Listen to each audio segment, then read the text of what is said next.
Hello students, welcome to Catalyst Online School. Now we'll discuss the second part of our chapter, The Adventures in a Banyan Tree. So in the last class we discussed how our writer was attached to the tree, to the banyan tree, and whatever he had experienced, the usual things, his first friend, the grey squirrel, about the spring season and the guests on the banyan tree, etc. So we ended our session by giving a remark that he saw something excited from the top of the banyan tree. അപ്പോൾ ബനിയൻ ട്രീയുടെ മുകളിൽ നിന്ന് ആ ഒരു പ്ലാറ്റ്ഫോമിൽ നിന്ന് നമ്മുടെ writer കണ്ട എക്സൈറ്റിംഗ് ആയ ഒരു കാര്യത്തെ പറ്റിയാണ് നമ്മൾ ഇന്ന് അതിൻ്റെ ബാക്കി എന്നോണം പറയാൻ പോകുന്നത്. Yes, so what was that exciting thing? It was A fight between A huge black cobra and A grey mongoose. So ഒരു കീരിയും പാമ്പും തമ്മിലുള്ള ഒരു ഫൈറ്റ് നമ്മുടെ റൈറ്റർ ലൈവായി പ്ലാറ്റ്ഫോമിൻ്റെ മുകളിൽ നിന്ന് കണ്ടതായിരുന്നു ആ ഒരു എക്സൈറ്റിംഗ് ആയിട്ടുള്ള കാര്യം. Yes, so I have already told that it was A summer season. ഇപ്പോൾ സമ്മർ സീസൺ ആയതുകൊണ്ട് തന്നെ പലതരത്തിലുള്ള ഓർഗാനിസംസ് ഒക്കെ പുറത്തേക്ക് വരും അല്ലേ, അവർക്ക് ചൂടായതുകൊണ്ട് തന്നെ വെളിയിലേക്ക് വരുന്ന ഒരു സമയമാണ്. അതുകൊണ്ട് തന്നെ പാമ്പും കീരിയും ഒക്കെ വെളിയിലേക്ക് വരും. അപ്പോൾ ഈ കീരിയും പാമ്പും തമ്മിലൊരു നേച്ചർ നമുക്കറിയാം. കീരിയും പാമ്പും എപ്പോഴും എന്താണ്, അവർ ശത്രുക്കളാണ്. So they fight with themselves when they see each other. അതുപോലെ തന്നെ ഈ നമ്മുടെ റൈറ്റർ പ്ലാറ്റ്ഫോമിന് മുകളിൽ നിന്ന് കണ്ടൊരു കാഴ്ചയാണ്, from the cactus bushes the cobra came out by gliding and went to the mongoose. So the mongoose also went attacking for the cobra.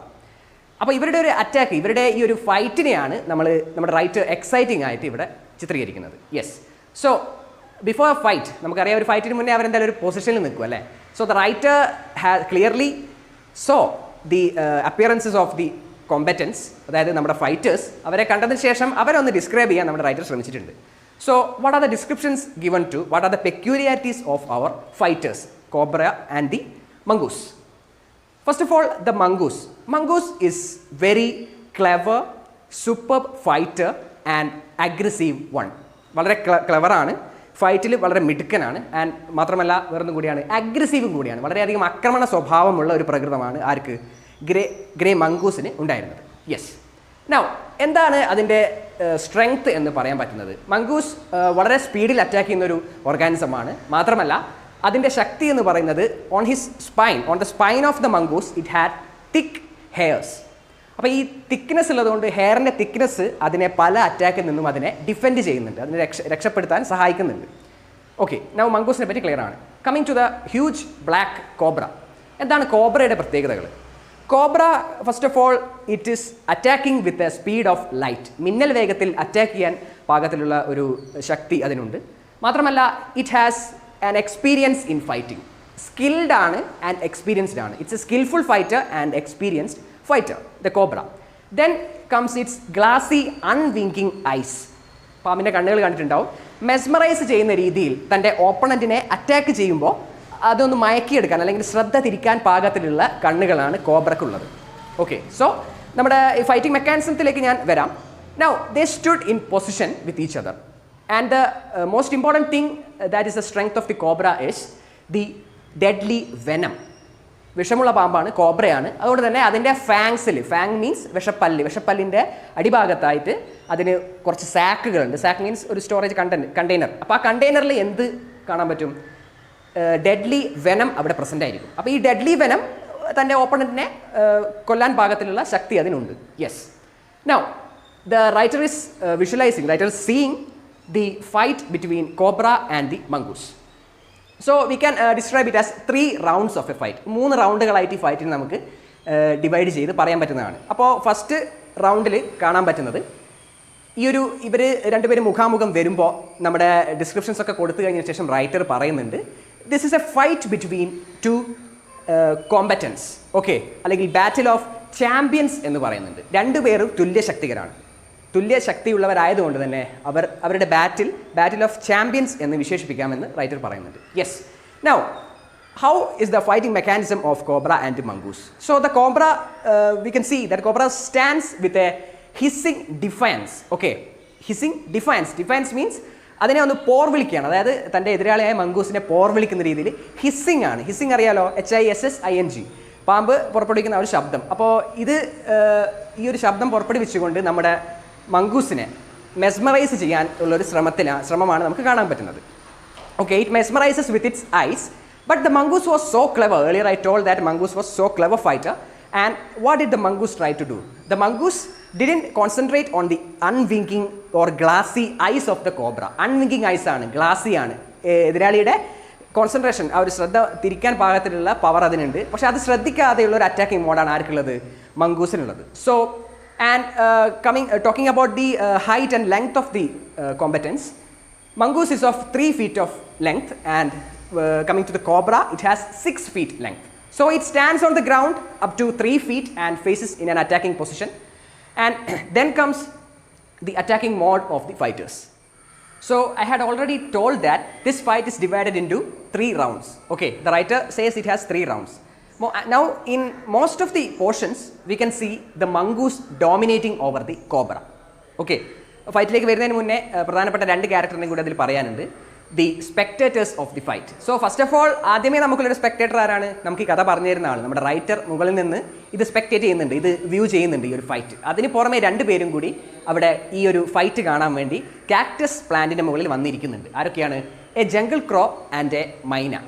Okay, so they sat on the cactus for watching the fight. Now, what happens to them? Writer mentions a sentence in that. Had they been content with only watching that fight, everything would have been fine. അല്ലെങ്കിൽ everything would have been well. അതായത് fight കാണാൻ വേണ്ടി മാത്രം അവരവിടെ നിന്നിരുന്നെങ്കിൽ എല്ലാം okay ആയി പോകുമായിരുന്നു. അപ്പോൾ കാണുന്നതിന് പുറമെ അവരതിൽ ഇടപെടുകയോ എന്തോ ചെയ്തിട്ടുണ്ട്, അല്ലേ? നമ്മുടെ സ്പെക്ടേറ്റേഴ്സ് എന്തോ ചെയ്തിട്ടുണ്ട്. എന്താണ് അവർ ചെയ്തതെന്ന് നോക്കാം. Now, when the fight began, I already told, the cobra was showing a mesmerizing attitude and attracting the mongoose. But the mongoose decided to move with a feint. F-E-I-N-T. Feint means an attacking mode that changes the vision or attitude of his opponent. So when the cobra was on the verge of attacking, striking, പാമ്പ് കൊത്തുകയാണ് ചെയ്യുക, അല്ലേ? അപ്പോൾ പാമ്പിൻ്റെ വിഷപ്പല്ല് കൊണ്ട് കൊത്താൻ വേണ്ടി ആഞ്ഞപ്പോൾ ആ ഒരു moment അതിൻ്റെ ശ്രദ്ധ തിരിച്ചുകൊണ്ട് മംഗൂസ് വളരെ വിദഗ്ധമായി അതിൻ്റെ ഹെഡ് പോർഷനിലോട്ട് പോയി അതിനെ കടിക്കുകയാണ് ചെയ്തത്. So the mongoose move to the head portion of the cobra and bite it and blood was glistened over the head of the cobra. So the cobra was hurt. Now simultaneously means ഒരേ സമയം സംഭവിച്ച കാര്യങ്ങൾ എന്താണ് സംഭവിച്ചത്? When the cobra struck at the same time, what happened? The spectators, both of them, the crow and the myna, hurled themselves into the mid-air. When they moved to the air, they collided with each other. അപ്പോൾ മൈനയും നമ്മുടെ ക്രോയും കൂടി ഈ fight നടക്കുന്ന സമയത്ത് ഇതിൻ്റെ ഒരു ആവേശത്തിൽ, അല്ല, ഈ ഫൈറ്റ് തുടങ്ങിയ ആവേശത്തിൽ അവർ ഉയർന്ന് പറക്കുകയും പരസ്പരം കൊളൈഡ് ചെയ്യുകയും കൂട്ടിമുട്ടുകയും ചെയ്യുകയുണ്ടായി. Okay, now they got a little bit injured, but they sat again on the cactus plant to watch the fight. Now we move on to first round. We saw what happened to the attack, and then we move on to the second round. Second round also it is repeating what the thing it sprang. Okay, the mongoose sprang over the cobra and attacked its head, its hood. Okay, hood അറിയാലോ, നമ്മുടെ പത്തി വിടർത്തിക്കൊണ്ട് നിൽക്കുന്ന ആ ഒരു സർപ്പത്തിനെ, കോബ്രയെ പത്തിക്ക് തന്നെ കൊത്തിക്കൊണ്ട് attack ചെയ്യുകയാണ് നമ്മുടെ mongoose. Okay, so the cobra was really hurt now and he was struggling to fight. And he tried to coil the mongoose and all with all the struggle, but mongoose was really aggressive. mongoose ഒരിക്കലും വിട്ടുകൊടുക്കാൻ തയ്യാറായിരുന്നില്ല. അപ്പോൾ ഈ ഫൈറ്റൊക്കെ കണ്ടിങ്ങനെ നിൽക്കുമ്പോൾ ആകെ down ആയിരിക്കുകയാണ് നമ്മുടെ cobra. Yes, now in the third round ആയ സമയത്തും നേരത്തെ പോലെയുള്ള കാര്യങ്ങൾ തന്നെയാണ് സംഭവിക്കുന്നത്. മംഗൂസ് തന്നെയാണ് ഡോമിനേറ്റ് ചെയ്യുന്നത്. But one thing what was different from other rounds happened. The spectators myna and the crow move to the mid air. But the crow instead, after moving to mid-air, moved backward. അപ്പോൾ കാറ്റിലേക്ക്, ഉയരത്തിലേക്ക്, വായുവിൽ പറന്ന് പൊങ്ങി നമ്മൾ പറഞ്ഞിട്ടുണ്ട്. പക്ഷേ നേരത്തെ നിന്ന് വിഭിന്നമായിക്കൊണ്ട് നമ്മുടെ ക്രോ എന്ത് ചെയ്തു? ഒന്ന് പുറകോട്ടേക്ക് പോയി. ഓക്കെ, പുറകോട്ടേക്ക് പറന്ന സമയത്താണ് the cobra സ്ട്രക്ക് and moved backwards. അപ്പോൾ പാമ്പ് കൊത്തിക്കഴിഞ്ഞ് പുറകോട്ടേക്ക് പോയ സമയത്താണ് നമ്മുടെ ക്രോയും പുറകോട്ടേക്ക് വന്നത്. അങ്ങനെ പാമ്പിൻ്റെ ആ ഒരു ശക്തിയേറിയ ആ ഒരു വിപ്പ് കൊണ്ട്, ആ ഒരു അടി കൊണ്ട് നമ്മുടെ ക്രോക്ക് എന്ത് സംഭവിക്കുന്നു? The crow falls 20 feet away at the garden. Okay, crow 20 അടിയോളം നീളത്തിൽ 20 അടിയോളം ദൂരത്തിൽ അങ്ങോട്ടേക്ക് തെറിച്ച് വീഴുകയാണ്. തെറിച്ച് വീഴുന്നതിനൊപ്പം തന്നെ അത് സ്റ്റില്ലാവുകയും ചെയ്യുന്നു, which means it was dead. So നേരത്തെ പറഞ്ഞ കാര്യം അതാണ്. ജസ്റ്റ് ഇത് കാണാൻ വേണ്ടി മാത്രം ആ ക്രോയും മൈനയും ഇരുന്നിരുന്നെങ്കിൽ അവർക്കൊന്നും സംഭവിക്കില്ലായിരുന്നു. Okay, now what happen to the myna now? അപ്പോൾ ക്രോയ്ക്ക് ഇങ്ങനെ ഒരു ദാരുണാന്ത്യം സംഭവിച്ചത് കണ്ടപ്പോൾ മൈന എന്ത് ചെയ്തു? Myna refrained from interfering the attack. Refrain എന്ന് പറഞ്ഞാൽ സ്വയം പിന്മാറുക. ഓക്കെ, സ്വയം അതിൽ നിന്ന് ഇടപെടുന്നത്, ആ ഒരു ഫൈറ്റിൽ ഇടപെടുന്നതിൽ നിന്ന് സ്വയം പിന്മാറി കാക്ടസിലേക്ക് വന്നിരിക്കുകയാണ് നമ്മുടെ മൈന ചെയ്തത്. Now fight is on its verge. Okay, fight is on to the end, going to the end. So ഇവിടെ വരിഞ്ഞു മുറുക്കിയിരിക്കുകയാണ് നമ്മുടെ കോബ്ര. വരിഞ്ഞു മുറുക്കാൻ ശ്രമിക്കുകയാണ് കോബ്ര മംഗൂസിനെ, ബട്ട് ഒന്നും നടക്കുന്നില്ല. Mongoose is dominating over the cobra. Now in the final section the mongoose drags the cobra into the garden, into the bushes, and moves as a winner. So finally our winner of the battle is the mongoose. So overall the rounds we saw that the mongoose was really dominating and attacking with all kinds. He was very clever, and with all that venom and powerful things of the cobra, the mongoose still dominated whatever the visions or the power the cobra had. Okay, after the fight, when the writer went to the grandfather and told about what he saw, the grandfather was very happy about hearing that the mongoose had won in the battle, because he feared the snakes and he had mongoose as a protector from the snakes. The mongoose usually visited the garden, and it also visited the poultry farm of his home, but the grandmother never insisted on harming the mongoose, because she also liked it as it protected them from the snakes. Okay, അപ്പോൾ പാമ്പുകളിൽ നിന്ന് തങ്ങളുടെ വീടിനെ സംരക്ഷിക്കുന്നത് കൊണ്ട് തന്നെ grand മദറിനും എപ്പോഴും മംഗൂസിനോട് അടുപ്പമുണ്ടായിരുന്നു. അതിനെ tame ചെയ്തിട്ടില്ല. ഓക്കെ, ടെയിം മീൻസ് അതിനെ മെരുക്കിയെടുക്കുക, അങ്ങനെ മെരുക്കിയിട്ടൊന്നുമില്ല.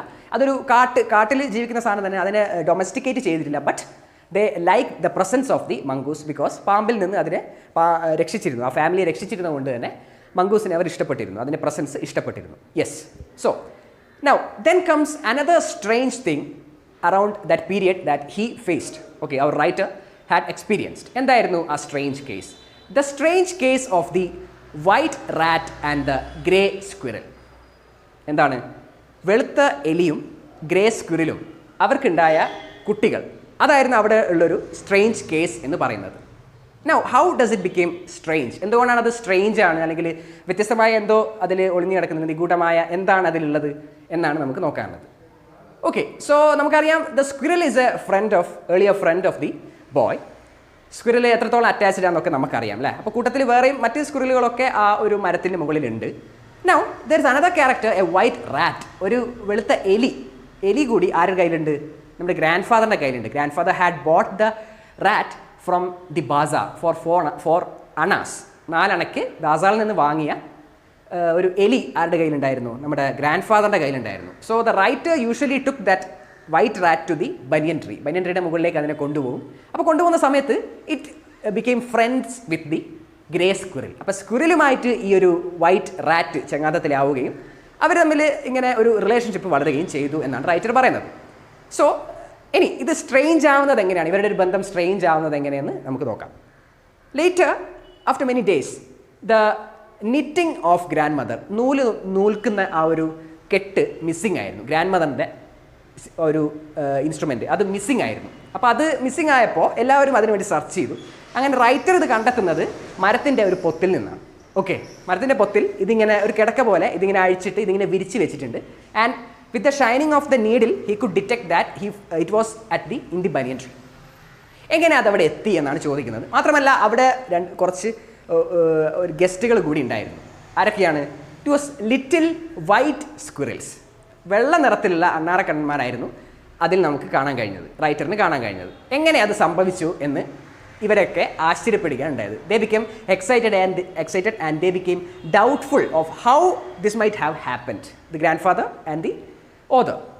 Now the author mentioned that the rat used to become friends with he was in friendship with the squirrel, okay, grey squirrel, and they used to do excursion or trips around the banyan tree. Banyan tree മുകളിൽ ഇങ്ങനെ ഓടിക്കളിക്കാറൊക്കെ ഉണ്ടായിരുന്നു ഇവർ രണ്ടുപേരും. അതുകൊണ്ട് തന്നെ അവർക്ക് അങ്ങനെയായിരിക്കാം ഈ ഒരു കുട്ടികൾ ജനിച്ചത് എന്നാണ് ആര് പറയുന്നത്? ഓതർ പറയുന്നത്. അപ്പോൾ ഇത് കേട്ടപ്പോൾ ഗ്രാൻഡ് ഫാദർ എന്താ പറയുന്നത്? ഓ ദാറ്റ്സ് റൈറ്റ്, അങ്ങനെയാണെങ്കിൽ അത് ശരിയായിരിക്കും, കാരണം the squirrel and the rat comes from same family, so this might have happened at that time. Okay, അപ്പോൾ അങ്ങനെ ഒരു സ്ട്രേഞ്ച് കേസിലാണ് നമ്മുടെ ഈ ഒരു ചാപ്റ്റർ അവസാനിക്കുന്നത്. The strange case of the grey squirrel and the white rat. So ഇത്രയാണ് നമുക്ക് ഈ ഒരു ചാപ്റ്ററിൽ റൈറ്റർ എക്സ്പീരിയൻസ് ചെയ്ത ബനിയൻ ട്രീയെ ചുറ്റിപ്പറ്റിയുള്ള അഡ്വഞ്ചേഴ്സ് എന്ന രീതിയിൽ പറയാനുള്ളത്. സോ ഇതൊന്ന് ബ്രീഫ് ചെയ്യുകയാണെങ്കിൽ ഫസ്റ്റ് ഓഫ് ഓൾ നമുക്കറിയാം ബനിയൻ ട്രീയെ പറ്റി ഈ ചാപ്റ്ററിൽ പറയുന്നുണ്ട്. Then comes the first friend of the writer. Then about the spring season പറയുന്നുണ്ട്. Then about the platform that he had built on the banyan tree. Then whatever things, usual and unusual things that he has visualized from the banyan tree. Then the fight between the cobra and the mongoose. And finally, the strange case of grey squirrel and white rats. So, ഇതോടുകൂടി ഈ ഒരു chapter ഇവിടെ wind up ചെയ്യാണ്. Thank you.